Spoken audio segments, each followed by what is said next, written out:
Good morning world, welcome again to our online preaching.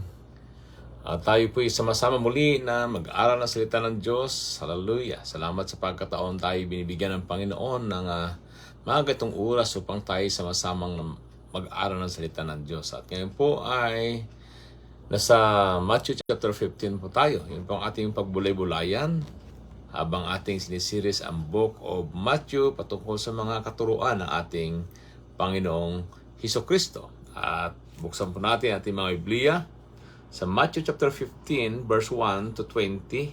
Pero ngayon po ang nais ko lang basahin ay Matthew chapter 15 1 to 11. Okay? Para sunod naman yung kasunod. Ating isisiris ulit ang mga bagay na siyang nakapagpaparumi sa mga tao. Ito po ang sabi ng Panginoon sa Matthew chapter 15 1 to 12, sa Word of God. Some Pharisees and teachers of religious law now arrived from Jerusalem to see Jesus. Why do your disciples disobey our age-old tradition? They demanded. They ignore our tradition of ceremonial hand washing before they eat. Jesus replied, "And why do your traditions violate the direct commandments of God? For instance, God says, 'Honor your father and mother,' and anyone who speaks disrespectfully of father or mother must be put to death." Yung walang galang sa mga magulang ay mamatay. But you say it is all right for people to say to their parents, "Sorry, I cannot help you, for I have vowed to give to God what I would have given to you." Okay. In this way, you say they don't need to honor their parents, and you cancel the word of God for the sake of your own tradition.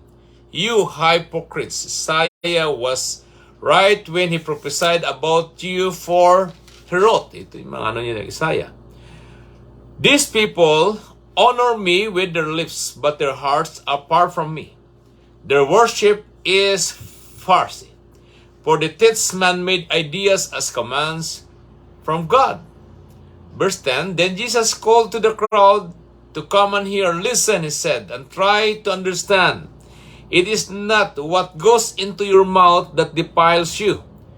You are defiled by the word that come out of your mouth." Then the disciples come to him and ask, "Do you realize you offended the Pharisees by what you just said?" Yung po sabi ng mga disciples, "Hindi ko ba alam, Panginoon, na maraming mga natiso dahil doon sa mga sinabi mo?" Pinagpala po ng Panginoon ang kanyang banal na salita. Ang ating talakayan ngayong umaga about Jesus teaches what defiles a man. No? Ang Panginoon po sa okasyong ito, pagkatapos niya po na siya maglakbay, di ba? That karaan ay nasa bangka siya, na kung saan ay yung mga disciples niya, okay, nagkaroon ng mga takot, pero ang Panginoon nagpunta doon habang siya nagalakad sa tubig, ang Panginoon gumawa ng himala. At ngayon naman po ay ito naman po sa time nito na kung saan yung mga tao lagi ay sinusundan siya. Ito yung mga religious leaders, okay? Na kung saan ay masyado sila doon sa tinatawag na outward religious activity.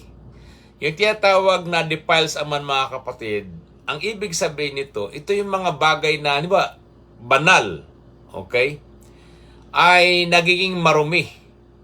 Yung tinatawag na nakakapulyot o nakakagawa ng karumihan o nagpaparumi sa tao.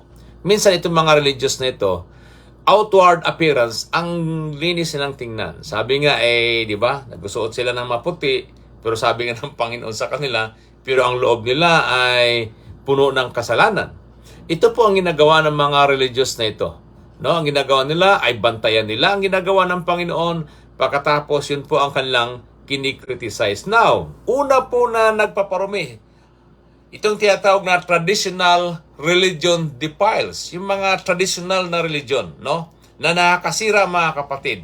Dito po ang pinagkasabihan ng Panginoon ay walang iba kundi ito yung tinatawag ng mga eskriba. Yung mga eskriba po, ito yung tinatawag ng mga teachers of the law, kagaya po ng mga Pariseo.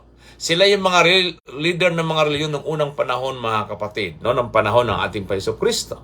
Kaya po, sila po ay pinapadala din ng mga leaders nila at ang sentro po ng reliyon nila ay itong tinatawag na religious capital ay ang Jerusalem, mga kapatid. No? Ito po yun. At ang trabaho nila ay questionin nila ang Panginoon. Kini-question nila ang Panginoon dahil nga po sa una ay hindi sila naniniwala na ang Panginoon Kristo po ay siyang Misaya. Di ba? Noon pa man, itong mga religious leaders na ito ay hindi sila naniniwala na si Kristo yung Misaya, yung tagapagligtas ng sanlibutan, na siya magpapalaya sa mga tao sa kasalanan. Okay? Kasi ang kanilang paniniwala nga sa Misaya ay sa yung makapangyarihan, okay, na magpapalaya sa kanila sa pamuno ng mga Roman Empire during that time. Pero kakaiba ang ating Panginoon Kristo. Pumunta siya, wala siyang dalang mga sundalo, di ba? Siya ay karaniwang tao lamang, no? Ang tingin nila dito. Kaya po mga kapatid, maraming mga religious leaders na ayaw maniwala sa kanila. Kaya kinukontra nila lagi ang Panginoon Kristo, no? Nung panahon yon. Kaya po, dito po sa salita ng Diyos ay makita natin dito, no? Why do your disciples disobey our age-old tradition? They demanded, they ignore our traditions of ceremonial hand washing before they eat. Kasi nga po yung mga disciples na ito, sila po ay kumakain. Minsan, di naghuhugas ng kamay. Ay sa kanila, napakahalaga yan eh. Kahit nga ikaw pumasok sa isang bahay, kailangan maghugas ka ng paa, maghugas kahit sa simbahan, di ba? Ganon, kagaya ng mga Muslim, di ba, bago ka pumasok sa templo nila, naghugas sila ng paa. More on tinatawag na outward cleanliness. Okay? More sa mga tinatawag na ritual. Kaya nga po, sabi nga dito, atong mga religion na ito, they are mostly naka-emphasis sila sa mga panlabas ng mga ginagawa nila. They keep their tradition. Halimbawa, ano ba tradition? Okay? Yung mga bawa kumain, kailangan maglinis ka ng kamay. Pag ikaw galing sa patay, ikaw ay napakrumi, dapat ikaw ay maging malinis. Yung iba, pananalangin sa patay. Di ba? Para ikaw ay maligtas. Okay, mga tradition, mga kapatid, na yun po ay, yung tradition nila ay parang katumbas na rin ang Word of God. Kaya minsan ang salita ng Diyos ay napapawalang bisa dahil doon sa tinatawag na tradisyon, mga kapatid. Kaya nga po ang Panginoon, sabi niya, kayo ang nagbubrok ng ibig sabihin, binabali nyo ang kautusan. Sa kagaya po dito na sinabi ng Panginoon. For instance, God says, honor your father and mother, and anyone who speaks disrespectfully of father or mother must be put to death. But you say it is right for people to say their parents, sorry, I cannot help you, for I have vowed to give to God what I would have given to you. Now, anong ibig sabihin ito, mga kapatid? Di baling, kaya pang itinuturo nila, di baling hindi ka makatulong sa iyong mga magulang sapagkat ikaw ay mayroong tinatawag na obligasyon. Okay? Sa ating relihiyon. Di ba naalam nyo mo yung mga relihiyon na kung saan ay yung mga anak nila ay once na sa kanila na ay hindi nila ipinapaano sa kanilang mga magulang. Parang itinatakwil lang kanilang mga magulang, hindi na nila makita ang kanilang mga magulang. Kaya tawag nga, grabe ang pag-brainwash sa kanila.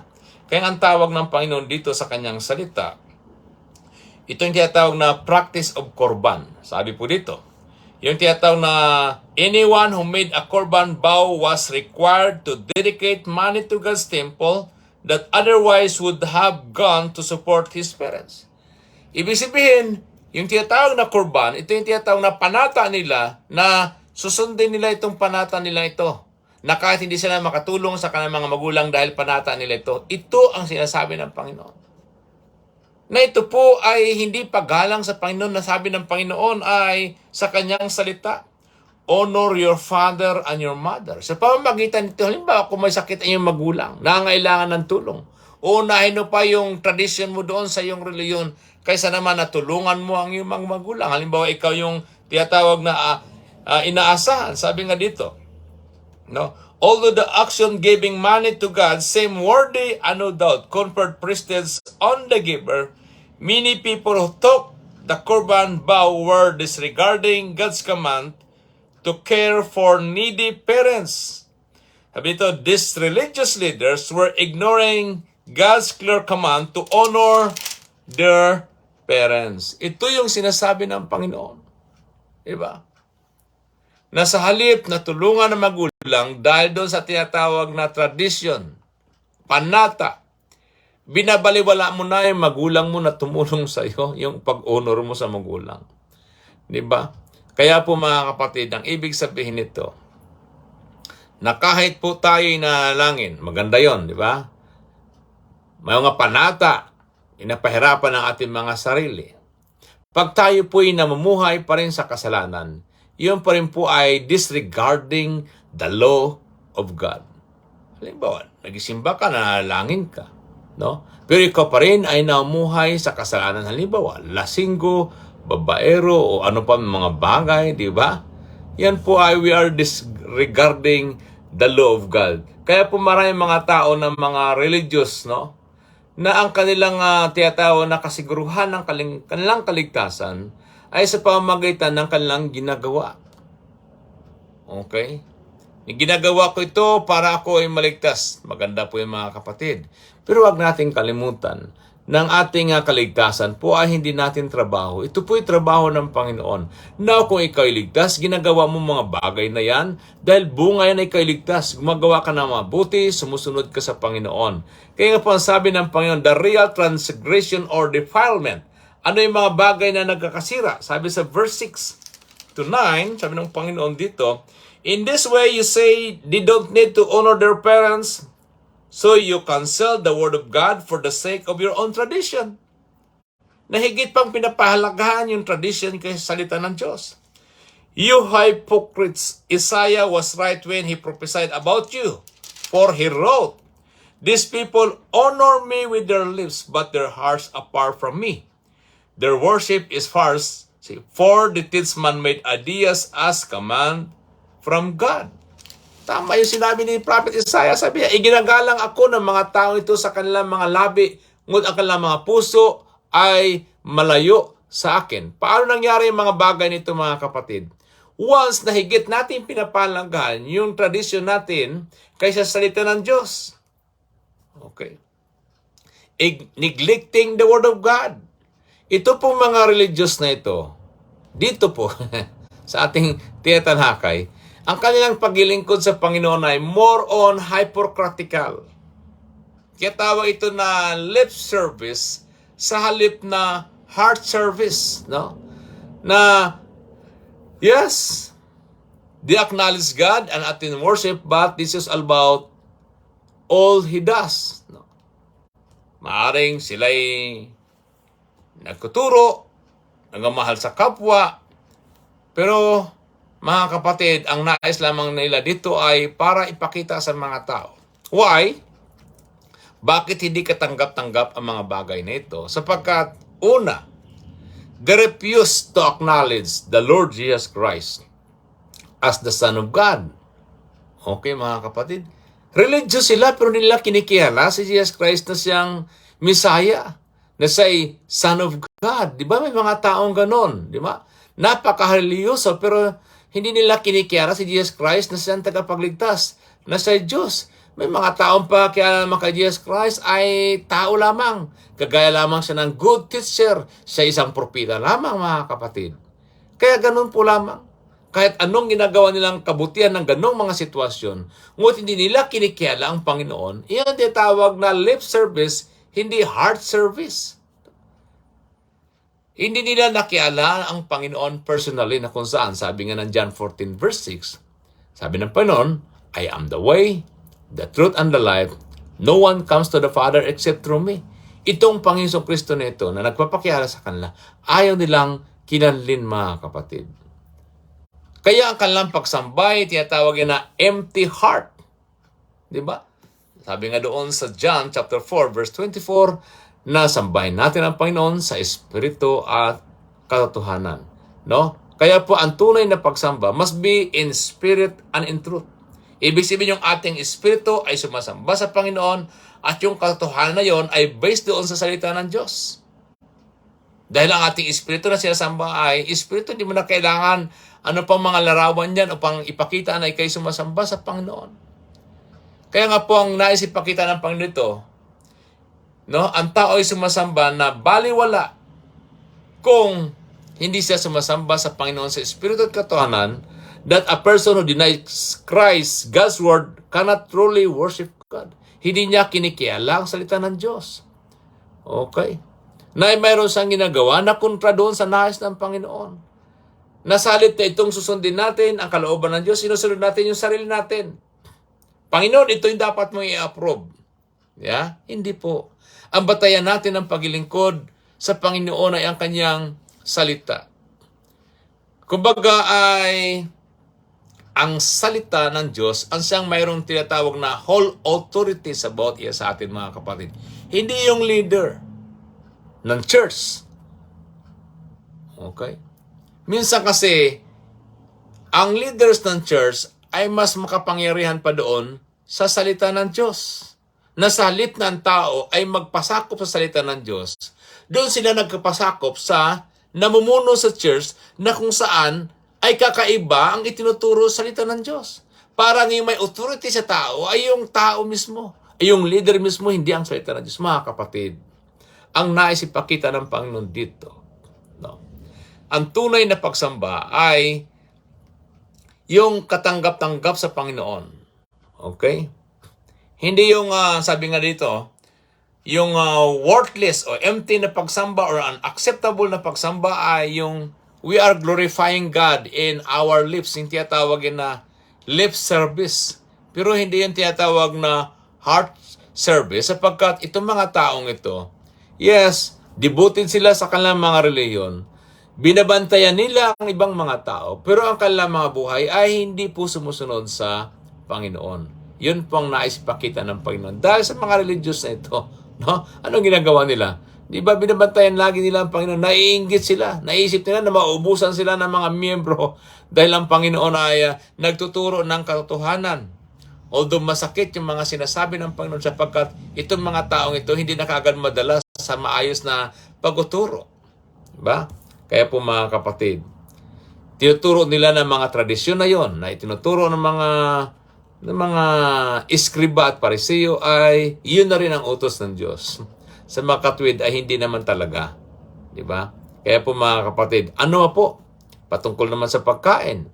Istrikto sila doon dahil mga disciples. Minsan kumakain sila na ang iba hindi naghugas ng kamay. Kaya sabi ng Panginoon dito sa verse 10 and 11, Then Jesus called to the crowd to come and hear. Listen, he said, and try to understand. It's not what goes into your mouth that defiles you o nakakapagparumi sa iyo.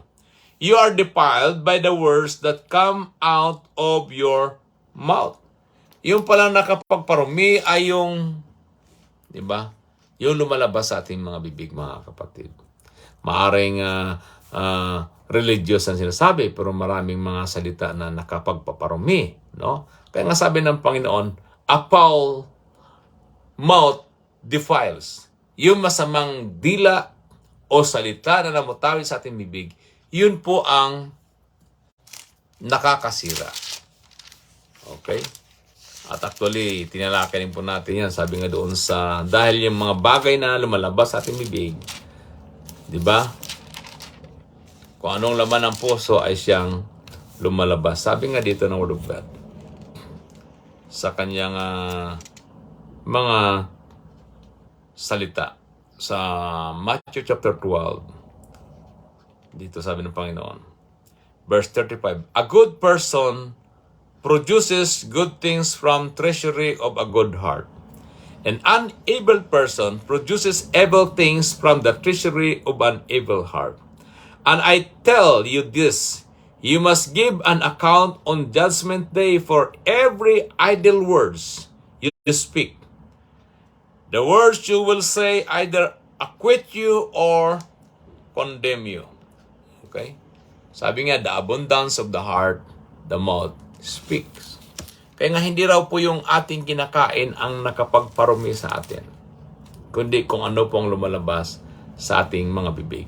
Kaya ang ating tiyatalakay ngayong umaga ay patungkol doon sa pagtuturo ng Panginoon kung ano nga ba ang nasyang nakapagparumi sa isang tao. Una, yung mga traditional religion, no?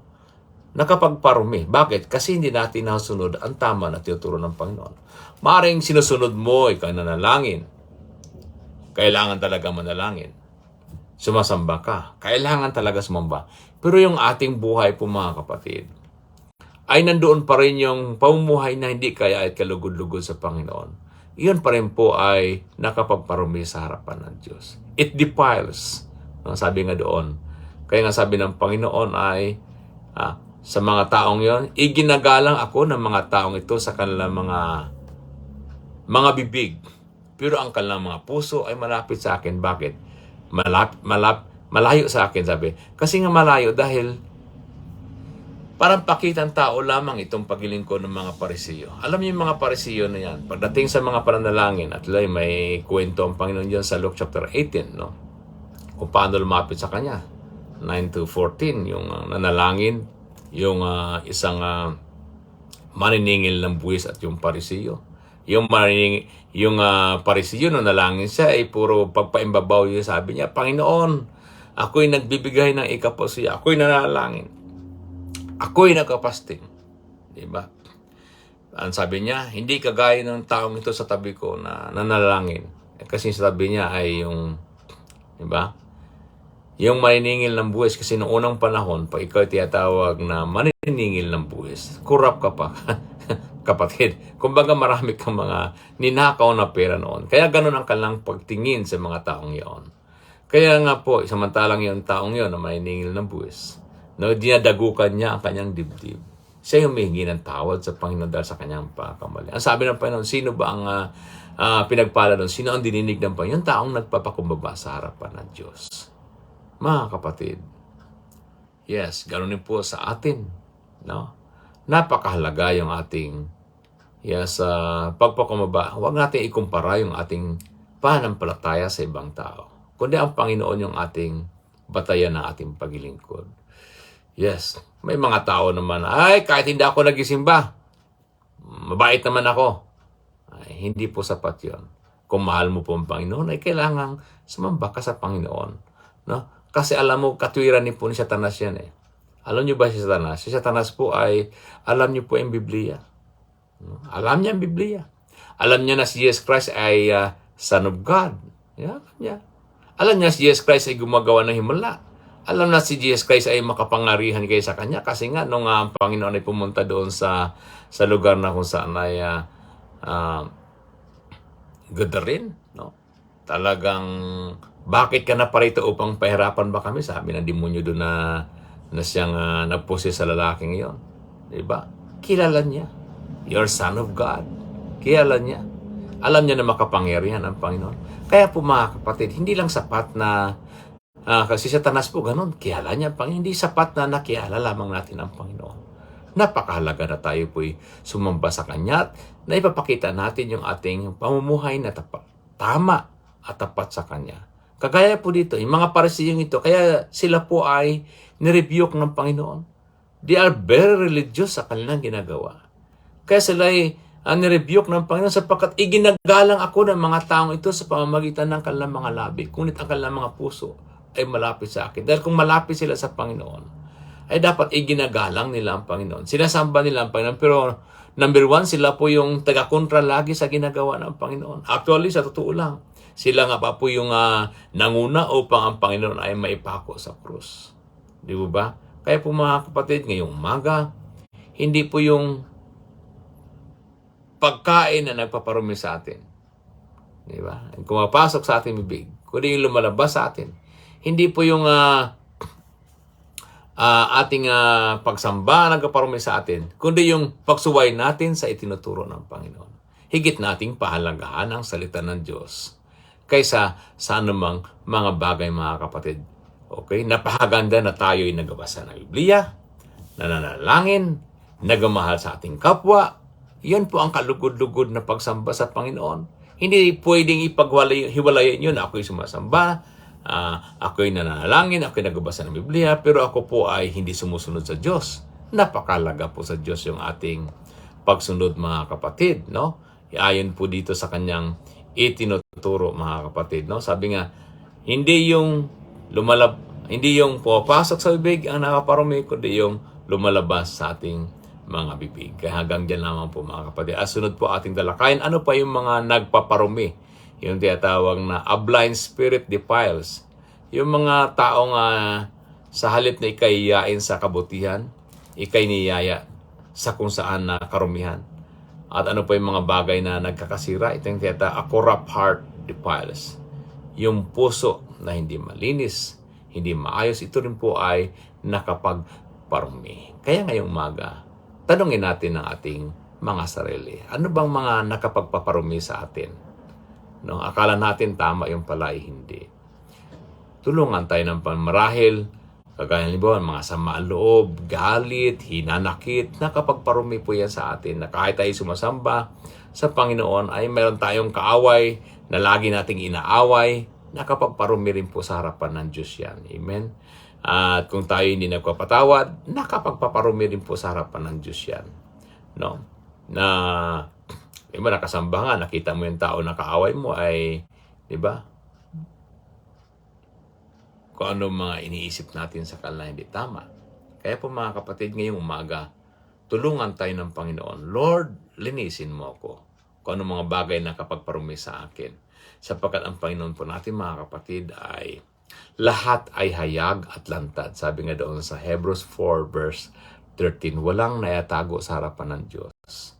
Kita niya lahat ang ating puso. Ang kagandahan, ang tao, tinitingnan niya lang yung panlabas, pero ang Panginoon tinitingnan sa atin ay puso. Amen? Ang puso natin ang tinitingnan kung paano tayo sumasamba sa ating Panginoon. Kaya sa oras nito, kayo po ay patuloy na pagpalain ng Diyos at tulungan tayo na sumunod sa Kanya. Hindi tayo maging kagaya ng mga religious dito sa ating tiyatalakay. Religyoso silang mga tao. Pero hindi naman sila sumusunod sa Diyos. Hindi nila kinikiala si Kristo bilang siyang tagapagligtas at Misaya. Nawa tayo po mga kapatid ay patuloy tayong sumunod maglingkod sa Panginoon habang tayo may lakas. Amen? God bless you po. Pagpalain kayo ng tayo manalangin. Dakila pa lang Diyos ngayong umaga. Nagpapasalamat kami sa mga paalala mo sa amin, Panginoon. Hindi yung mga bagay na kinakain namin na nagpaparumi, kundi kung ano ang laman na aming puso at kung ano lumalabas galing sa iyong mga puso.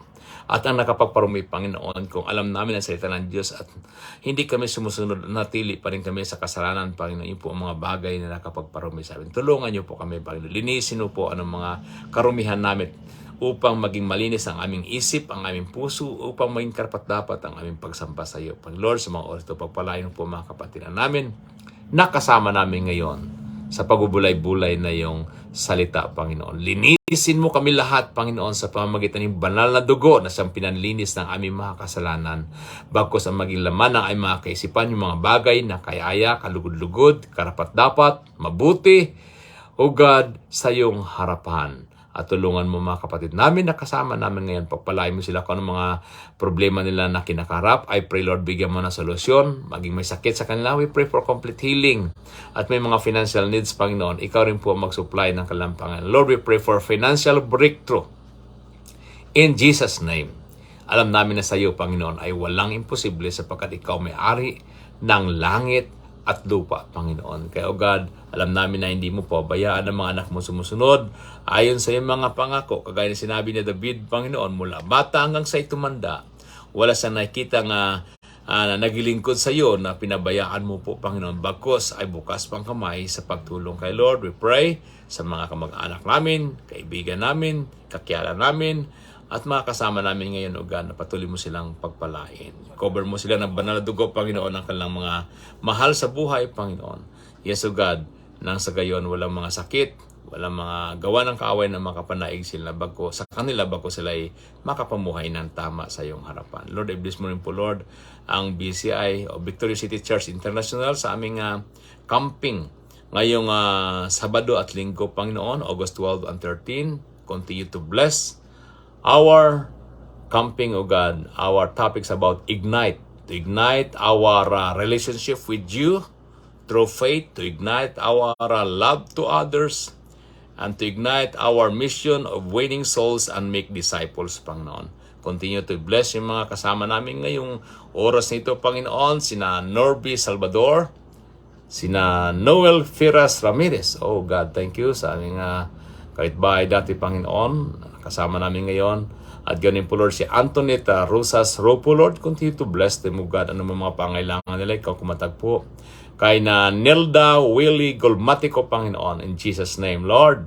Ano man po mga kahilingan nila na di namin alam, ikaw ay makapangyarihan Diyos. Katagpuin po sila si Rachel Cabrera na opo, Lord. Ang asawa ni Pastor Michael, continue to bless her, O God. At ganin po Sir Bing Quarisma Radam, bless mo sila mag-asawa, Brother Bong, at ang kanilang mga anak, Panginoon. Ganin po Sir Norma Chavez, Lord, continue to bless them, O God, sa kanilang mga gawain, anong mga pangailangan nila. Ganin po Lord kay Brother August Torado, Panginoon, ang kanyang pamilya na ginagamit sa church, sa worship team ministry, Panginoon, continue to bless them, Panginoon po. At ganin po Lord, Sister Caroline Flores, Panginoon, ikaw rin po magpala sa kanya, Panginoon. Yes, O God, at lalo po Lord sa aming camping na siyang song leader namin, Panginoon. Lord, i-bless mo sa pangunahan mo sila ni Mr. Meridian, Panginoon, ang mga song leader namin, O God. Lord, na maging maayos ang aming camping ngayong Sabado at Linggo, Panginoon. Kaya Lord, sa iyo namin ipinagkatiwala ang lahat at ang buong BCI family na lahat, Panginoon, ng mga campers ay makarating, ay mga lecturers, speaker, Panginoon, papunta at pagbalik, Panginoon. Kaya God, i-bless po ang bawat pamilya namin. Ikaw po ang manguna at ganin po Lord ng mga papel namin ay nasikaso, ng mga anak mo ay maayos at ang mga kapatid namin, O God, na manganak ngayong week nito, we pray Lord na maging maayos ang kanilang panganak si Mayton, Panginoon, at si Angel, Lord, na buntis din po, Panginoon. Continue to bless them, Lord. I-bless mo po ang lahat ng mga manggagawa mo, ang aming bansang Pilipinas, ang bansang Canada, Panginoon. Yes, O God, at ang mga pangailangan ng iyong mga anak, O God. Salamat po, God. We pray na ikaw magpala at umabot ang pangailangan ng mga kapatid namin at mga kababayan namin, Panginoon, sa mga iba't ibang klaseng pagsubok dahil sa mga bagyo, Panginoon, at ang mga kaguluhang naganap. We pray for peace. Yes, O God, ang maghari, Panginoon, at hindi ang greediness, O God. Thank you, Lord. We honor you. We bless you in Jesus' name. Amen. Maraming salamat, mga kapatid, sa inyong oras at panahon sa pagsama sa akin sa pakikinig ng salita ng Diyos. Ito po'y ginagawa natin bawat Wednesday and Thursday, no? 8 to 9 ng mga oras na ito pa, mga kapatid. At salamat po at nakasama namin kayo. We pray na sa muli po tayo magkasama muli sa pag-aaral sa salita ng Diyos. At kami po every morning ay meron po kaming devotion. Yung nga lang ay through Zoom sa mga members 7 to 8. At ito naman po, pagkatapos ng devotion na yon, 8 to 9 naman po, every Wednesday and Thursday, ang pangaral ng salita ng Diyos. Kaya po ay pagpalain po kayo ng Panginoon at huwag po nating kalimutan na sa Diyos po ay walang imposible. Gaano man kabigat, gaano man katindi na mga pagsubok at problema, kasama niyo po ang Diyos, hindi kayo pabayaan ng ating Panginoon. Sapagkat siya po ay Diyos na mahabagin, tapat, at mapagmahal. Amen. God bless you all. Pagpalain po kayo ng Panginoon.